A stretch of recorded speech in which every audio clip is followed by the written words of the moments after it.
السلام عليكم ورحمة الله وبركاته. أعوذ بالله من الشيطان الرجيم. بسم الله الرحمن الرحيم. اللهم صل على سيدنا محمد وعلى آل محمد. হাজিরিন, আজকের আপনাদের সামনে একটি হাদিস নিয়ে আমি আলোচনা করতে চাই। বর্তমান সময়ে দেখা যায়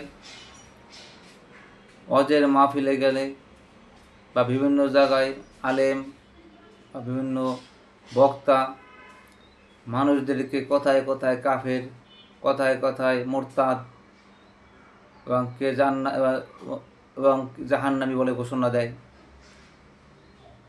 বাংলাদেশে প্রত্যেকটা মানুষ যখন বক্তায় কথা শুরু করে, সে এবং তার নিজের দলকে ছাড়া বাকি সকল দলকে ৭২ দলের মধ্যে ফেলে দেয়, একমাত্র তার দলে ভালো। প্রত্যেক বক্তাই এমনই বলে যে রসুল বলছে আমার উম্মত হবে ৭৩ দল, এর মধ্যে ৭২ দল জাহান্নামী আর এক দল জান্নাতি। সেটা হলো আহলুস সুন্নাত ওয়াল জামাত।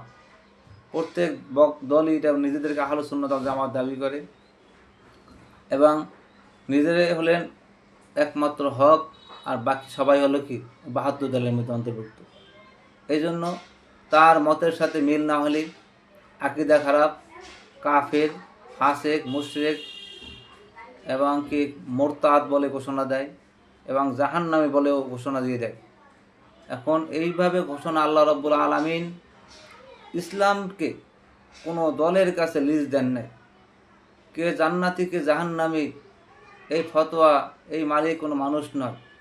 আল্লাহ রাব্বুল আলামিন জানেন কে জান্নাতি কে জাহান্নামী।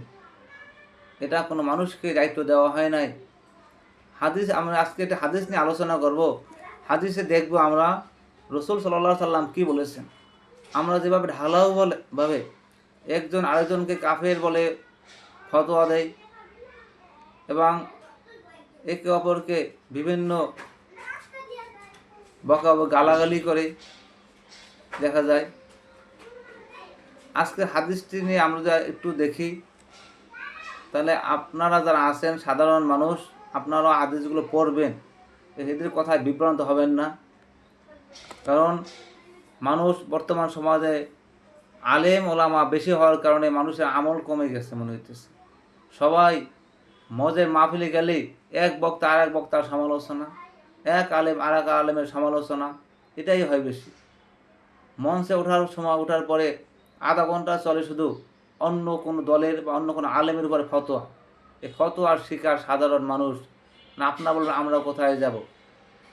এই জন্য যে ইলমে দ্বীন শিক্ষা করা, যে তলাবুল ইলমি ফারিদাতুন আলা কুল্লি মুসলিমি ওয়া মুসলিমা। রাসূল বলেছেন যে দ্বীন ইলম শিক্ষা করা সকল নর এবং নারীর উপর ফরজ।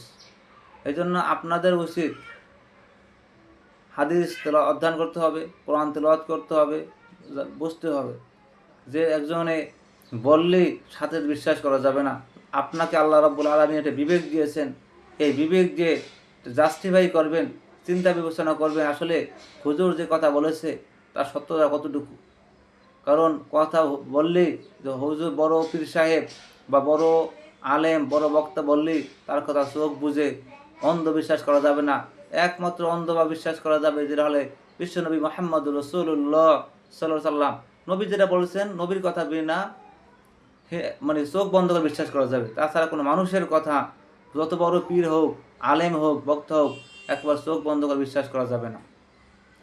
এই জন্য হাদিসটি হলো কি রসুল যেমন আনাসেন রাদিয়াল্লাহু তাআলা আনহু, আনাস রাদিয়াল্লাহু তাআলা আনহুতে বর্ণিত, তিনি বলেন যে ক্বালা রাসূলুল্লাহ সাল্লাল্লাহু আলাইহি সাল্লাম, জনাবে রাসূল করিম সাল্লাল্লাহু আলাইহি ওয়াসাল্লাম ইরশাদ করেছেন, সালাসুম মিন আসলিল ঈমান, ঈমানের মূল বিষয় হচ্ছে তিনটি। আল কাফু আম্মান ক্বালা লা ইলাহা ইল্লাল্লাহ, যে ব্যক্তি লা ইলাহা ইল্লাল্লাহ বলেছে তার উপর আক্রমণ করা থেকে বিরত থাকো। লা তুকাফিরুহু বিযামবিন, কোনো পাপের কারণে তাকে কাফের বলেও না, কোনো পাপের কারণে তাকে কাফের ঘোষণা দেওয়া যাবে না। ওয়ালা তুখরিজুহু মিনাল ইসলাম, এবং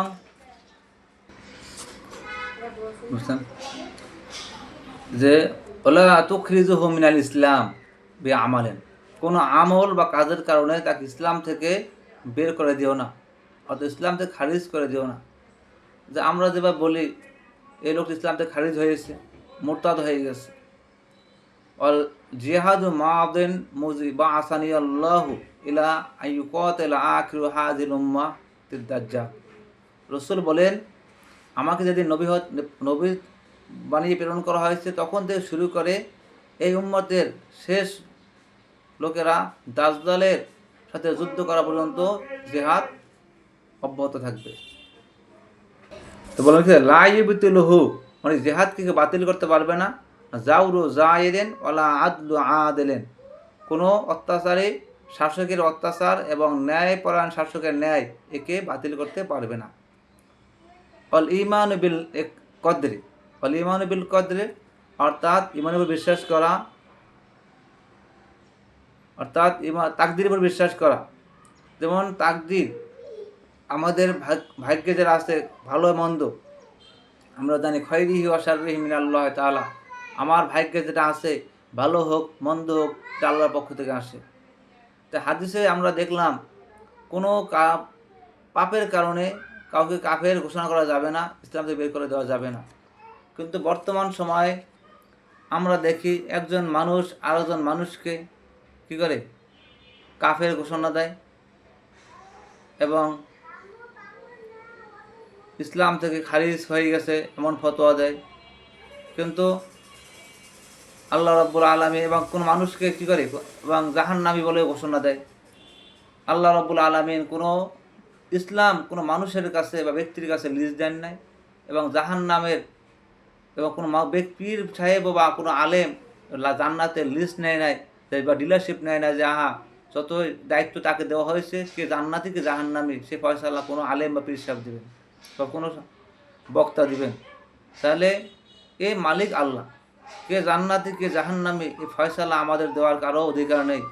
কিন্তু দেখা যায় মাহফিলে গেলে বক্তা উঠে আমরা কী করে সাধারণ মানুষ যারা আছে তারা বিভ্রান্ত হয়ে যায়, আমরা কোনটা মানব। কারণ বক্তা উঠে দেখা যায় প্রথমে 10-15 মিনিট আরেকজন বক্তা আরেকজনের সমালোচনা, আরেক দলের সমালোচনা, শুধু নিজেরা ভালো অন্যরা সবাই খারাপ, এই ফতোয়া আমরা দিই। আবার আমাদের কারণ নিজের মতের সাথে মিল না হলে তাকে আমরা কি করি, তার আকীদা খারাপ। বর্তমান সময় বড় একটা প্রশ্ন আকীদা নিয়ে, একটু কথা মিল না হলে আকীদা খারাপ। আকীদা আপনারা যারা আকীদা আমরা যেটা মনে করি, এখানে দেখবেন কোনো যারা প্রত্যেকটা মানুষ যারা ইসলামের দাবিদার সবাই কালেমা লা ইলাহা ইল্লাল্লাহু মুহাম্মাদুর রাসূলুল্লাহ এই কালেমা পড়েই ইসলাম গ্রহণ করেছে এবং সবাই আল্লাহকে আল্লাহ, নবীকে নবী, কোরআনকে কোরআন মানে। হয়তো কিছু আমল যে আমলটা মোস্তাহাব পর্যায়ের আমল, এই পর্যায়ের আমলের কারণে আমরা একে অপরকে আকীদা খারাপ বলে জাহান্নামে পাঠিয়ে দেয়। এখন আপনি দেখবেন না যে এখানে সকল কিছুই একটা দলের কাজ আরেক দলের সব পছন্দ হবে, সেটা এমন নয়। এখন যেমন আমাদের সমাজে বর্তমানে আছে যেমন মিলাদ কিয়াম, ঈদে মিলাদুন্নবী, এটা যারা করে তারা হলো কি সুন্নি, আর যারা করে না তারা হলেন ওয়াহাবি, এই ঘোষণা দেওয়া হয়। এখন যারা মিলাদ কিয়াম করে তাদেরকে জিজ্ঞেস করবেন যারা ওয়াহাবি বলে আকীদা খারাপ। আবার যখন আকীদা আপনি কোনো কওমি আলেমের কাছে যাবেন যে বলবেন যারা ওরা মিলাদ কিয়াম করে তারপর ওরা বিদআতি, ওদের আকীদা ভালো না।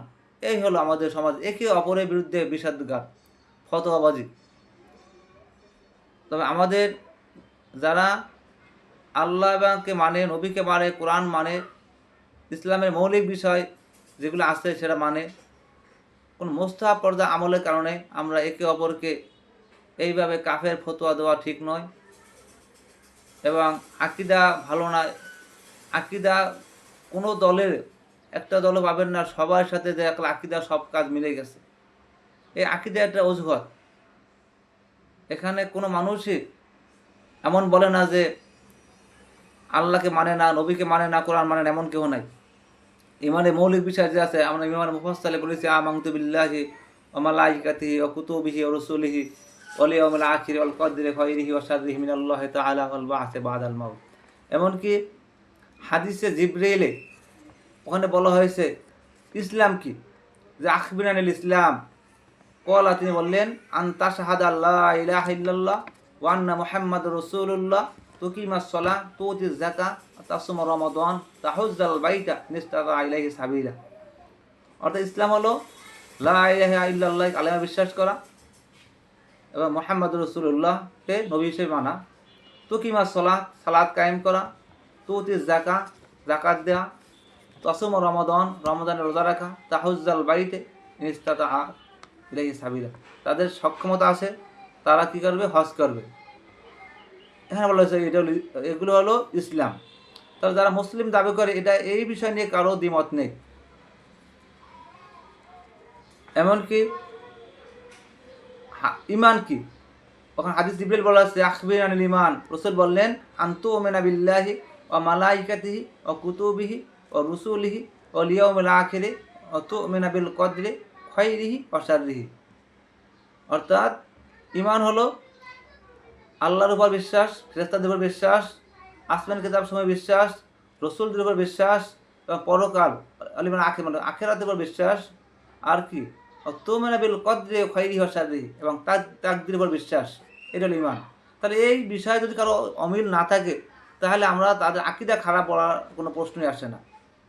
আমরা আকীদার বিষয়ে প্রশ্ন করব কোনটা, যেটা হলো এই মৌলিক বিষয় না, যেটা একটা মোস্তাহাব পর্যায়ে আমলের কারণে আমরা একে অপরকে এই আকীদা নিয়ে প্রশ্ন করি।